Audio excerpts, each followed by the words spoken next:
Yes, people, hello there. This is Ritchie Rosson, formerly known as Rubber Ritchie. I wanted to talk to you today about my crazy career as a contortionist. So basically, when I was about 19, 20 years old, I got a book about yoga. When I was about 18, 19, I started doing a little bit of exercise, trying to get a little bit of muscle, went to the gym a few times, and I heard about doing yoga, and I remember him being in quite nice shape.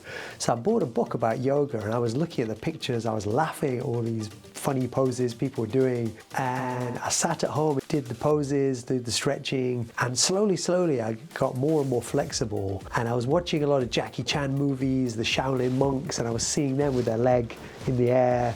Started doing taekwondo as well at the same time, and I started to do the yoga every day. It felt really good. Started doing twice a day, maybe 20 minutes, got longer to like an hour, and I started getting more and more flexible, and all these funny poses in the books, I started doing a few of them, and I would show people, oh look, I can get my leg behind my head.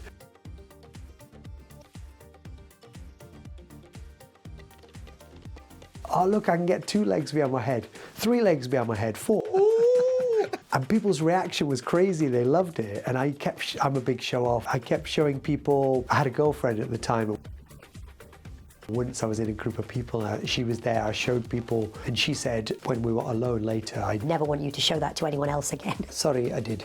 To millions of people. And around that time I saw a documentary on Channel 4 called The Twisted Lives of Contortionists, and it featured a man called Daniel Browning Smith from the USA. He was street performing in this documentary. He was a bit like me, had like blonde hair, slim guy. Loved his style. He wasn't a polished kind of elegant circus performer. He was kind of crazy street performer, bit rough and ready, and that was more my style. I never came from a dance background or something. Later on I actually tried to become a quite elegant Cirque du Soleil type performer, but it wasn't my style. So I saw this documentary. I'd never heard of a contortionist. I didn't know what this was. But when I was stretching, showing people, I had this idea of putting this into some kind of performance, and then found out from this documentary that contortionism is an ancient art, and there's pictures of them in old paintings from thousands of years ago.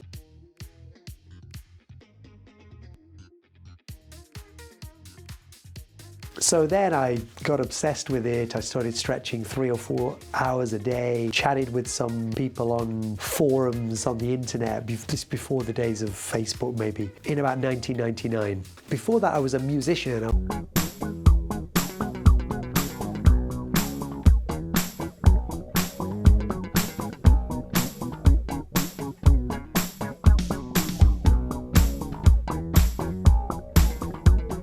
I was in rock bands, always like kind of crazy sort of shows. So being a contortionist for me was a shocking thing, a wild thing. I love that kind of style. And then I put this show together. I went to London, did a street show in Covent Garden, met some Covent Garden street performers, did a bit of street performing, didn't make much money, didn't like it much, but I moved to London. Then my friend went to see a circus called the Circus of Horrors. Came back home, said, oh my God, Ritchie, you should be in that show.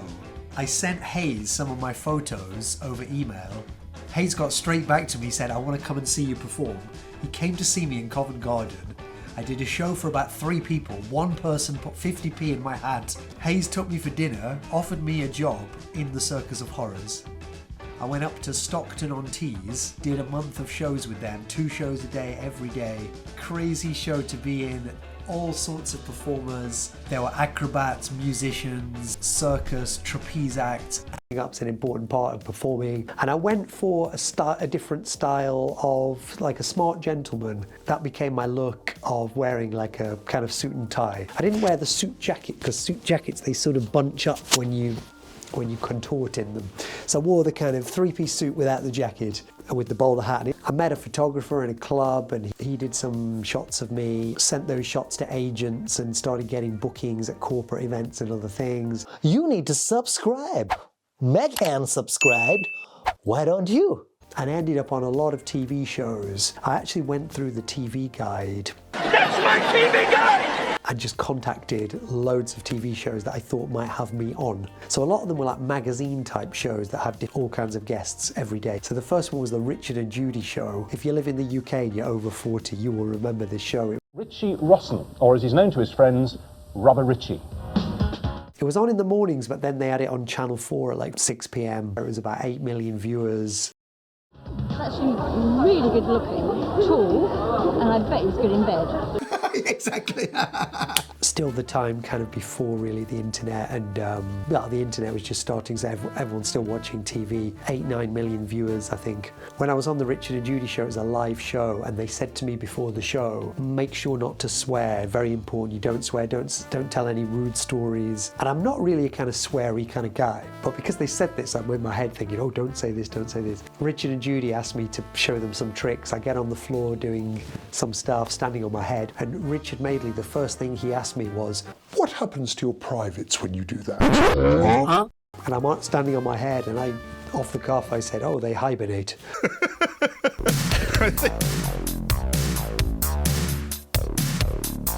I was on other shows like The One Show, Britain's Got Talent, brief appearance, a show for the Discovery Channel. Throughout the ages, have employed their elasticized joints to amaze and entertain. A show in South Korea. 이른 아침 방문한 탓일까? 그런데 자고 일어나는 저 같은 관심을 사기 위해 온갖 재주를 총동원 해보는데 부모님 제대로 마음에 드셨나 본데 삼구무의 세계로 빠져볼까요? 금방 따라하시네요. 얼쑤 좋다. 요즘은 연체 Trisha show. Did TV advert for Skittles. I lived off the pun. We work flexible hours.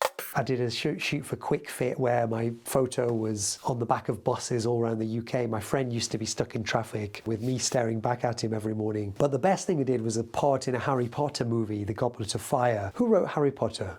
Write in the comments. But that lovely lady, she wrote in the book, he writhed and contorted. And because she used the word contorted, they got a contortionist. So I'm a Death Eater. I had an acting role. I was on the set for 6 weeks. It was amazing. I used to get a driver pick me up. It was fantastic. I was working with Daniel Radcliffe, who's a lovely guy. Ray Fiennes, very serious, very intense. I was on the set for 6 weeks, but just before the film came out, they said that they cut my part out. They filmed 3-4 hours and cut it to 2. When I showed Daniel Radcliffe my contortionist tricks, he went crazy. Oh my God, wow, you're amazing how you do that, blah, blah, blah. He's such a great guy. So to train to be a contortionist, I was doing yoga for a long period of time. Maybe that was about 2 years, stretching about 2 hours per day. When I decided to become a contortionist, I increased that to about 4 hours a day, and it got to the point where I was stretching all the time. I'd be watching a movie in the splits, I'd be at a bus stop with my leg up. I was stretching, stretching, stretching. My back stretches, for example, I would do this, back up. Now you see I don't really have much flexibility, but I'd be going down, back up, and I'd do maybe 10, and I would do that 20 times a day, every single day. I'm not saying that everyone can become a contortionist. Oh no! But I didn't actually have natural flexibility, which people found hard to believe. I never got as flexible as some of the contortionists out there. You will see there's way more crazy, flexible contortionists than me, but I did make a career out of it and did an act, and audiences would be going, oh my God, and gasping. So how flexible you need to be a contortionist is, debatable. I think being a man as a contortionist made it more interesting and surprising because women do flexible arts like dance and rhythmic gymnastics. If you talk with women in dance, for example, they will often talk down their flexibility and say, oh, I'm not very flexible, and they're doing the splits. But within men, very few men are flexible, so that's actually why I had a lot of the success I did. Big fish in a little pond. So I was a contortionist for 10 years. The last year or two, I didn't stretch as much and I started to work out in the gym. I did this off and on during my contortion career, actually. I did weight training, wanted to get a bit more muscle. I was always very slim, skinny, and even a little bit of muscle destroyed my flexibility. I would meet people all the time telling me, oh no, you can just stretch. Anyone knows who does weight training that you have that achiness afterwards, and if you get seriously into it, it will stiffen you up. There might be someone in the comments saying, oh, I'm flexible. There are some muscly, flexible people out there in the circus world, etc. And when I would be sore after the gym, I couldn't really stretch. I couldn't do that training because I'd be on my hands and they'd be so achy, my shoulders, and I couldn't do the hours of stretching that I needed to get and stay so flexible. So toward the end of my career, it was easier to stay flexible. Once you've got the flexibility, it's easier to stay flexible. But I didn't train as much and I was starting to get pain and the positions were more painful. Some of my later shows, I kind of look in pain in my pictures.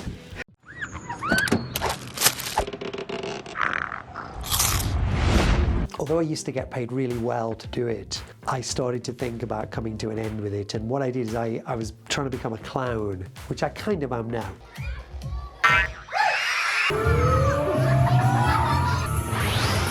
But I started learning to unicycle and juggle and balloon modeling, and the balloon modeling took off actually, and that's what got me into magic later. But what happened is the same agents booking me for the Contortionist jobs, I contacted them and said, hey, I'm a balloon modeler now. Learned a bunch of balloon models, like learn a monkey up a tree, a flower, a penguin, and I had like 20 designs, did pictures with them, sent them to the agents, and then I could go off and do these jobs, and it was the same kind of world. But when I got some jobs in the diary as a balloon modeler, I just decided, okay, this is time to finish. I had one booking left as a contortionist in the diary. It was a bit of a quiet time. I had a lot of pain. I didn't want to hurt my body. I didn't want to risk some long-term damage. Was being a contortionist bad for my body? I don't quite know the answer to that. I'm in my mid-40s now. I stopped doing contortion about 10, 15 years ago. I do have some pain in my back, but a lot of people in their 40s do. So I don't exactly know if that is related to being a contortionist. I do think stretching and flexibility is wonderful for health, and we should all be doing it every day, like cats and dogs do it instinctively. I wake up every morning, get on the yoga mat just for 5 minutes now. That's what I do, 5 minutes a day stretching. By the way, I recommend this so much. While you're cooking your porridge, cooking your eggs, put a yoga mat down, just do 5 minutes every morning. It's wonderful for your mobility, that stiffness, especially as you're getting older. I'm going to subscribe to this channel, love it, very good. If you are wanting to become a contortionist yourself, what I recommend is if you have that extreme flexibility, and at what point are you a contortionist? This is a debatable thing. I think for me, if you're doing flexibility to a point that shocks people and so people say, wow, oh my God, and you have a bunch of moves to put an act together with music. Some people, they do acts with talking as well, like you might want to do that, but an act with music is nice. What kind of music is up to you? There's very elegant styles, soft kind of act with, if you have a kind of dance background, you might want to do that more elegant kind of Cirque du Soleil, beautiful sort of act. My act was more crazy, more like shocking.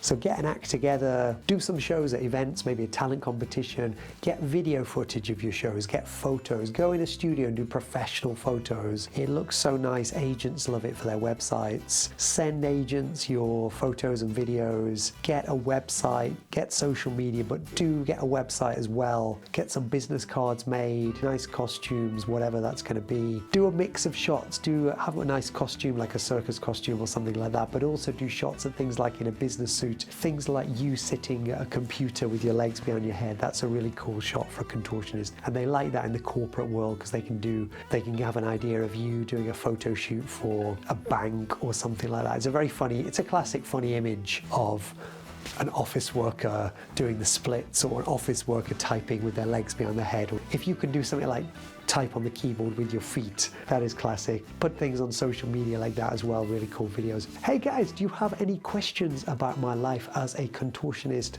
So many stories about when I was a contortionist. Had some crazy fan mail messages, which maybe I should go into in another video. Hey guys, if you've got any stories about flexibility or being a contortionist, or if you want to be a contortionist, write a message below. You can get in touch with me via my email if you have any questions about wanting to become a contortionist. This channel has got videos of comedy and magic and some motivational stuff. Please subscribe if you like these kind of videos, and could you give this video a thumbs up? That helped the channel a lot. Thank you so much. Bye bye.